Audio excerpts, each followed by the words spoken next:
back with another chapter of A Treasure Discovery by LizzeXX. We're on chapter 20, which is the second chapter for the Bad Wolf episode. So let's just get into this. And if you want to follow along, check the link to both archive and fanfiction.net are in the description for you. Pick and choose which one you want to read along to. It doesn't really matter. It's just that archive sometimes has embedded images for like one for each episode. So there's like one every like 3 chapters, if that makes sense. So that's it. That's all the difference, I think. And you don't need an account. It just means the author can't respond back to you, at least on fanfiction. Again, I don't know how it works on archive, but I believe you can leave reviews as guests too, or comments, I believe it's called. And you can also leave kudos as well. You don't need an account for that. It just means you're just another guest. That's all. So let's just get right into this with chapter 20, Bad Wolf, Breaking Out. Angel stepped past the door, pausing, before stepping back and looking at it. She blinked, stepping forward and resting her hand against it. She could tell. Somehow she just knew the doctor was behind this door. Now, if she could only get it open. She looked around, seeing nothing of use. No tools, nothing. She bit her lip, looking back at the door. She really should have taken the doctor up on his offer to have the TARDIS make her a Sonic. Jack stood before a mirror, dressed in tennis garb, swishing the racket in front of him. No, I'm just not getting this. It's just too safe, too decent. You never keep it clean. Stage 2 ready and waiting, the blue droid cried. Bring it on, girls, he grinned, standing in front of the defabricator again, only to end up naked once more. And now it's time for the face-off, the purple droid announced. What does that mean? He asked enthusiastically. Do I get to compete with someone else? No, like I said, face off. She held up her arms, one with the needles on the end of each finger and another with a chainsaw. He stared at it, not a little scared, though a bit surprised. I think you look good with a dog's head, the blue joy commented, sniffing the enormous scissors replacing her forearm. Or maybe no head at all. That would be so outrageous. And we could stitch your legs to the middle of your chest. Nothing is too extreme. It's to die for. Now, hold on, ladies, he warned. I don't want to have to shoot either one of you. But you're unarmed. And you're naked, the blue droid agreed. Jack just reached behind them and pulled out a small gun, pointing at them. But that's a compact laser deluxe. Where were you hiding that? You really don't want to know, he smirked. Give me that accessory. The purple droid moved towards him. He simply fired, blowing her head off, followed by the other one. You are the weakest link. Goodbye. Roderick flinched as the blast struck the woman beside him, Colleen. Going to break, the woman with the clipboard shouted. 2 minutes on the clock. Just a reminder, we got solar flare activities coming up in 10. Rose turned to Roderick as he cleaned his board. Colleen was clever. She banked all our money. Why'd you vote for her? Because I want to keep you in, he explained. You're stupid. You don't even know the Princess Vozahim's surname. When it comes to the final, I want to be up against you. So that gets you integrated, and I get a stack load of credits. Courtesy of the Bad Wolf Corporation. What do you mean? Who's Bad Wolf? He looked at her as though she was stupid. They're in charge. They run the game. Why are they called Bad Wolf? I don't know. Just name. It's like an old nursery rhyme sort of thing. What does it matter? I keep hearing those words everywhere we go. Bad Wolf. She trailed off, thinking back to Gwyneth mentioning the big Bad Wolf, and the helicopter advanced out into space Bad Wolf 1, and the banner in Margaret's exhibition led Grub. I don't know if I said that right. Different times, different places, like it's written all over the universe. What are you going on about? If the Bad Wolf is in charge of this quiz, then maybe I'm not here by mistake. Someone's been planning this. The doctor, you've broken the house rules, the voice of Big Brother Al stated. Big Brother has no choice but to evict you. The doctor leapt off the sofa in triumph. You have 10 seconds to make your farewells, and then we're going to get you. He practically ran to the door. That's more like it. Come on then, open up. You're mad. Linda rushed after him. It's like you want to die. I reckon he's a plant, Scrooge replied. He was only brought in to stir things up. The door opened and the doctor stepped through it. The doctor, please leave the Big Brother house. Scrooge rushed back to the sofa, watching the doctor on the screen while Linda stood at the doorway, watching anxiously as it closed. Come on then, disintegrate me, the doctor shouted. Come on, what are you waiting for? He looked impatient and expectant. He's mad, Linda mumbled. He's bonkers. The programmers watched the doctor on the screen. Disintegrate me! I told you to keep an eye on him, not kill him, the female programmer remarked. He damaged the property, the male sighed. It's an automatic process. The doctor folded his arms, waiting, beaming. Eviction in 5, 4, 3, 2, 1. Linda screwed her eyes shut, but nothing happened. The only sound she heard was that of the power turning off. Ha ha! The doctor shouted joyfully. I knew it! You see? Someone brought me into this game. If they wanted me dead, they could have transplanted me into a volcano. What should you do? The female programmer asked. Nothing, the male shouted. They want me alive, the doctor continued. Like some sort of override. He frowned. Maybe the security isn't as tight at this end. The doctor looked at the door before turning mockingly to the camera. Are you following this? I'm getting out. The doctor turned the sonic at the door to the house, opening it to reveal Linda standing there. Come with me, he called to her. Linda glanced back at Strood, who hissed, We're not allowed. Stay in there, you got a 50-50 chance of disintegration. Stay with me, I promise I'll get you out alive. Come on. No, I can't, she stuttered, nervous. I can't. Linda, you're sweet. From what I've seen of your world, do you think anyone votes for sweet? Linda nodded at the logic as he held out his hand. After a moment's hesitation, she quickly grabbed it. He turned and saw at the other end of the door. It opened to reveal Angel standing on the other side. Doctor! She shouted, heaving with relief, so happy that she'd found him. Angel! He quickly pulled her into a tight hug as he stepped past the door with Linda. How'd you find me? He asked, setting her down. I did what you told me. I followed my feelings. He beamed at her. Fantastic. Before putting her into a hug, spinning her around. Doctor, she began, growing serious as he put her down. We're on Satellite 5. His eyes widened as he looked around in surprise, seeing a large 56 on the wall. He turned around to one of the doors on the side of the room, sonicking it and stepping through, flashing a control panel. No guards, he looked at her. Not at all. It's how I made it down. That makes a change. You think a big business like Satellite 5 would be armed to the teeth. They walked into another room, the doctor sonicking the walls. No one's called it Satellite 5 in ages, Linda told them. It's the game station now. Hasn't been Satellite 5 in about 100 years. 100 years exactly, Angel replied as the doctor moved to check his watch, but looked at her. It's the year 200, 100. He nodded. She always seemed to have a knack for pinpointing the time. We were here before, the doctor turned to Linda. Floor 139. Satellite 5 was broadcasting new channels back then. Had a bit of trouble upstairs. Nothing too serious.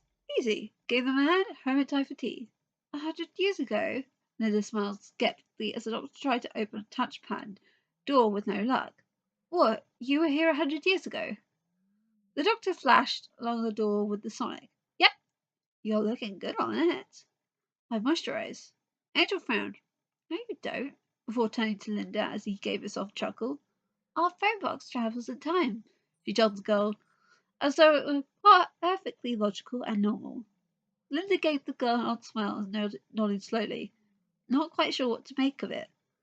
The doctor just gave a small smile at that as well, looking down at Sonic. Funny sort of readings, all kinds of energy. The place is humming. It's weird. This goes way beyond normal transmissions. What would they need all that power for? He turned to try another door, Angel watching. I don't know, Linda shrugged, looking around at the station. I think we're the first ever contestants to get outside. The doctor paused and looked up at Angel. How did you get out? I was never in, she replied. I just woke up in the TARDIS, a bit sore as all. I tried to find you and Rose and Jack. Did you find them? She shook her head sadly. It's easier to find you. I I have a much stronger connection to you as a Time Lord, like you do me. I could sense you more than them. He nodded, resuming scanning the doors as he asked Linda. We had two friends travelling with us. They must have gotten caught in the same transmat. But where would they be? I don't know, the woman shrugged. They could have been allocated anywhere. There's 100 different games. What sort of games? Angel frowned, having only caught a glimpse of the doctors. Well, there's 10 floors of Big Brother, there's a different house behind each of those doors, and then beyond that, there's all sorts of shows. It's non-stop. There's Call My Bluff with real guns, Countdown where you got 30 seconds to stop the bomb going off, Ground Falls, which is a nasty one because you get turned into compost. Wipeout speaks for itself. Oh, and stars in their eyes. Literally stars in their eyes. If you don't sing, you get blinded. You watch this stuff. The doctor frowned, disgusted. Everyone does. How come you don't? Angel shook her head. Why would we watch something like that? She couldn't understand it. Why would anyone watch others of their species get harmed in such a way and find it entertaining? She looked at the doctor, wondering if this was just another human thing she didn't understand. But he seemed just as offended as she did. Never paid for my license, he shrugged. Oh, God! Linda's eyes widened. You'd get executed for that. He just held up the sign. Let them try, before he pulled Angel back to his side, his arms around her shoulders, beaming at her. Angel will see them coming a mile away. She's a psychic. Are you a thief? Angel countered with a small smile. That was the second time he called it that. As she had to admit, she rather liked it. It actually made her feel a bit special. Linda just looked at him. You keep saying things that don't make sense. But who are you, though, Doctor? Really? Doesn't matter. He waved her off, walking away to try another door. Oh, it does to me. I've just put my life in your hands. Our hands, Angel cut in, before realizing she never officially introduced herself. I'm Angel. Nice to meet you. Linda smiled, shaking her hand. Linda, with a Y. We're just travellers, the doctor explained. Wandering past. Believe it or not, all I'm after is a quiet life. So, if we get out of here, what you gonna do? Linda looked at him. Just wander off again? Faster than I can. So, I can come with you, Linda began tentatively. She smiled down at the doctor as he studied her properly. Could she? Angel asked, excited to possibly have more people at the TARDIS. She really liked Rose and Jack. Humans were fascinating. The more the merrier, right? She looked at the doctor. Right, he laughed, agreeing as he nodded at Linda. Maybe she could. Linda brightened. I wouldn't get in the way. Wouldn't mind if you did. Not a bad idea, Linda with a Y. He smiled cheerily. But first of all, we got to concentrate on getting out. He scanned the edge of the door. And to do that, you got to know your enemy. Who's controlling it? Who's in charge of the satellite now? Hold on. Linda rushed over to the opposite end of the room and pulled down a lever, lighting up huge letters on the wall. Bad Wolf Confederation. Your lords and masters. The doctor gazed up at the letters in wonder and confusion. It's not a coincidence, Angel said quietly, looking up at them too. I've seen this everywhere.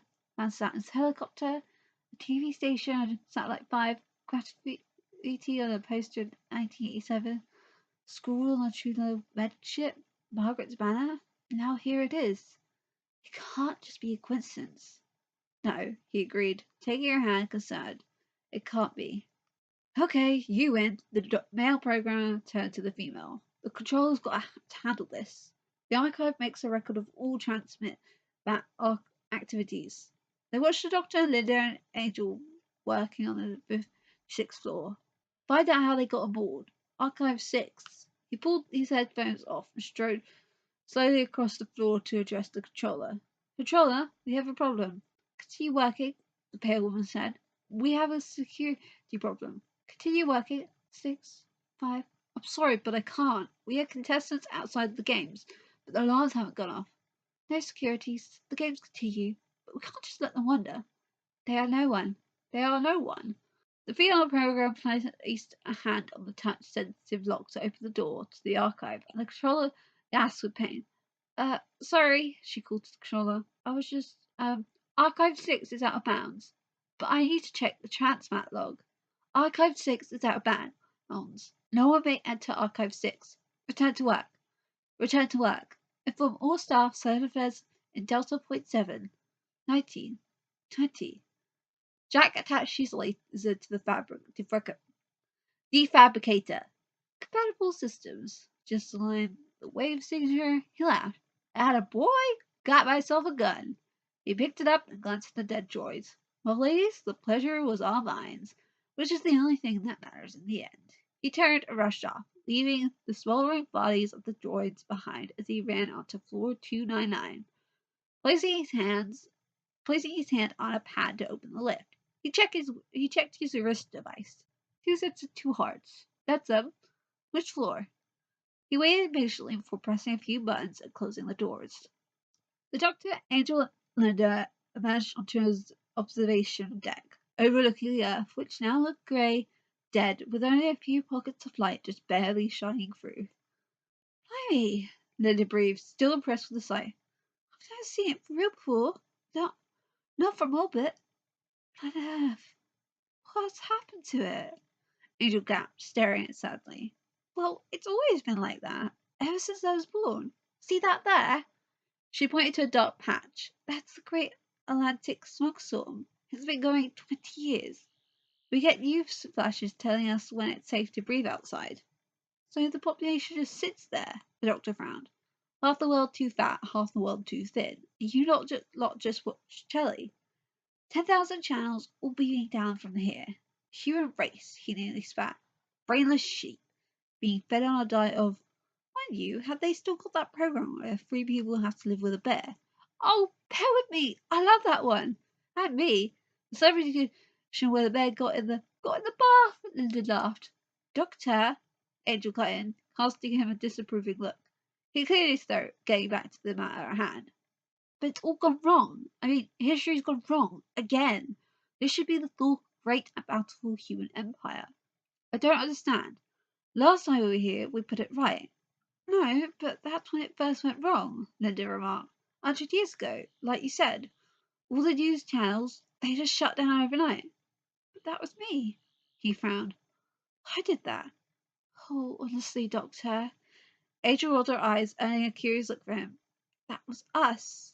We did that, she emphasized, not before stepping up and taking his hand. You're not alone anymore. Remember? You got me now. In more ways than one, she knew. Not only did he have her as the last of their species, neither of them alone any longer, and as something more than just a companion, she saw her as much more than just another Time Lord too. But he got her. He understood her in a way no one ever had before. Not even her mother. He was just so incredible, so fascinating, so strong, so kind, and so good. To see him feeling so hurt at the events that had occurred hurt her too. Her heart always constricted painfully when he was hurt or sad. She didn't like seeing him upset. She'd much rather see him smiling. She'd much rather be the source of his smiles. It was why she never minded when the other chuckled or smiled at her confusion when it came to humans. Because she got to see them smile. She got to see him smile. It was worth it to see him smiling like that. Like he was right now. He smiled softly at her as she gazed up at him. Yeah, I do, don't I? She nodded. And you always will, she added, making that promise to herself and to him. No matter what, she'd always be there for him, like he had been for her, help him as he had her. She blinked as another thought struck her. Love him. She let out a breath, blinking again. She loved him. She really did. She couldn't help but smile at that notion, though, her heart racing as she realized it was true. He saved her from Van Staten, saved her in more ways than just that. He trusted her, confided in her, believed in her, and he let her see parts of himself that she doubted anyone else saw. Talked with her to the night, made her laugh, made her smile, made her feel accepted and safe. He made her feel like she was special and, well, loved. She had no idea if he felt the same way, but he was very sweet to her, very kind, and he treated her differently than he did Rose. The way he looked at her at times, the softness in his eyes, the special smiles he seemed to only give her. The noises of protest he made when other men were around her. She didn't know what it all meant, but she could hope, because she saw it sometimes. When she caught him watching her when he didn't think she was looking, there was a sparkle in his eyes that she only ever saw when he looked at her. She had no idea how to bring the subject up. She knew now was not the best time. Not till they got Rose back and found Jack, worked out what happened to the human empire, and set it right again. Then, then she talked to him. He never laughed at her when she wanted to talk about things before. She doubted he would then either. She nodded to herself. Yes. When they had finished saving the earth again, she'd tell him, and maybe, just maybe, she'd find out that he loved her back. There was nothing left in their place, Linda spoke, smiling at their little moment, pulling Angel from her thoughts. No information. The whole planet just froze. The government, the economy, they collapsed. That was the start of it. 100 years of hell. The doctor stared at the wasteland of the planet, stunned. We made this world, so we should fix it, Angel remarked, focusing on the problem at hand. The doctor looked at her again and grinned. Let's get to it. Agarak screamed as the disintegrated beam hit him, retreating into the android's mouth. That leaves Rose and Roderick. You're going head to head. Let's play the weakest link. Right, that's the end of tactical voting. You're on your own now, Roderick muttered to Rose. Hey, handsome, Jack greeted, running in the room. Beautiful, he winked playfully at Angel. Good to see you both. Any sign of Rose? Thought you track her down, the doctor asked. She's probably still in her game, Angel muttered. All the rooms are shielded. The TARDIS were trying to unscramble it before I left. The doctor nodded and had to work on the computer. If we could just get inside the computer, she's got to be here somewhere. Well, you better hurry up, Jack remarked. These games don't have a happy ending. You think I don't know that? He snapped. Jack held up his hands in surrender and handed over his wrist device. There you go. The doctor grabbed it. Patch it in. It's programmed to find her. Thanks, he muttered. Hey there, Jack greeted, turning to shake Flunder's hand. Hello, she beamed. Captain Jack Harkness, he grinned. Linda Moss. Linda with a Y, Angel added, just so Jack wouldn't confuse her with any other Lindas he might know. Jack gave a little laugh. Nice to meet you, Linda Moss, he eyed her. Do you mind staying outside? The doctor asked, not even looking up as Angel snickered. I was just saying hello. But she's flirting when it comes to you, Angel countered, having finally picked that up from comments Rose and the doctor had made on quite a few adventures with the man. Now she knew why she felt so odd and uncomfortable when Jack had tried to say hello to her a few times. She loved the doctor, probably had for a while now, and having another man try to flirt with her, another man who was the doctor, just felt wrong. I'm not complaining, Linda smiled at him. Jack kissed her hand, which is a good idea. Oh, she blushed. The system bleeped in protest, and the doctor glared at it. It's not compatible, he shouted, angry and frustrated. This stupid system doesn't make sense. He handed the wrist device to Angel and pulled the computer panel away with Jack's help before Angel tossed it back. He frowned, trying to patch it in again. This place should be a basic broadcaster. The systems are twice as complicated. It's more than just television. This station's transmitting something else. Like what? Jack asked. I don't know. This whole bad wolf thing's tied up with me. Someone's manipulating my entire life. Some sort of trap and Rose is stuck inside it. Rose. In geography, the Grand Central Ravine is named after which ancient Britain city? Rose hesitated. Roderick had already answered the question correct. Is it York? No, the correct city is Sheffield. Roderick 1, Rose 0. The wrist device bleeped. Found her, the doctor shouted. Floor 407. Linda's eyes widened, scared. Oh my god, she's with the android. You gotta get her out there. Roderick, in literature, the author of Lucky was Jackie who? Stewart? He frowned. No, the correct answer is Collins. Roderick 1, Rose 0. Rose, the oldest inhabitant of the Isop galaxy, is the face of what? Bo, she shouted. The face of Bo. That is the correct answer. Roderick 1, Rose 1. The Doctor, Angel, Jack, and Linda waited impatiently in the lift. The Doctor and Angel watching the numbers racing up. Come on, Angel breathed, fidgeting, wanting to get to Rose, the pit in her stomach growing with the numbers. Come on, the Doctor shouted. Roderick, in history, who is the president of the Red Velvets? Hoshbid Fane? He answered. He said quickly. That is the correct answer. Project 2, Rose 1. Froze and food. The dish Gaffer Big Q originated on which planet? Is it? She shook her head at a loss. Mars? No. The correct answer is Lucifer. Project 2, Rose 1. The Doctor and Angel stared at the counter of the lift intently, holding each other's hands tightly. Broderick, which dimension of length is said to have been defined by the Emperor Jake as the distance from his nose to his fingertip? Would that be a gulf? He frowned. No, the correct answer is a plab. Project 2, Rose 1. Rose, in fashion, Stella Pop Paint is famous for what? Shoes? She guessed firmly. No, the correct answer is hats. Project 2, Rose 1. And with just one question left for each of them. So that's the end of chapter 20. I hope you enjoyed. They're getting close to saving Rose, but if you watched the episode, you know they don't save her. So, but she's still alive. But yeah, I hope you enjoyed this chapter. If you did, go leave a review, comment, kudos, all that to be out there. Like I said in the beginning, chapter link for Fanfiction archive are in the description below for you to pick and choose which one you want to. So go. We're done here. You don't need an account, as I said before. So yeah, and yeah, be sure to subscribe. I upload new videos every Friday and Saturday. And I'll see you guys next Friday with a new video.